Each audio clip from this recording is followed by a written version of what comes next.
साथीहरू हाम्रो चाहिँ आज यहाँ बाहिर सरसफाइ भइरहेछ। यो रुखको पत्ताहरू सबै झरेर भुइँभरि यति बाक्लो भइरहेर घाँस पनि मरेछ सबै। अनि अब बुढा काममा जानुपर्ने, म सुत्केरी, आमा नसक्ने, अब बच्चा हेर्नु पर्यो।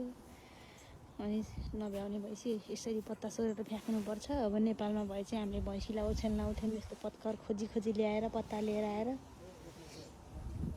नभ्याएपछि रेस्टुरेन्टबाट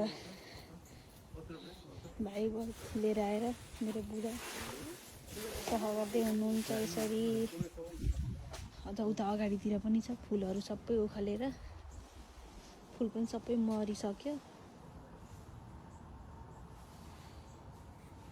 अनि म चाहिँ भित्र खाना बनाउँदैछु, खसीको मासु।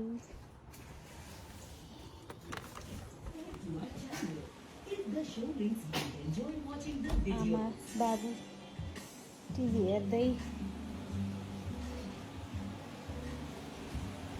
म चाहिँ यहाँ खसीको मासु बनाउँदैछु।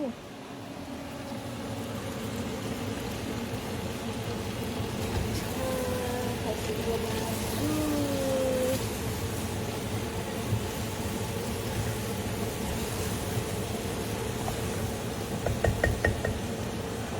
साथीहरू, म मिनी भ्लग पनि बनाइरहेको छु। मेरो मिनी भ्लग पनि हेर्नु होला है त।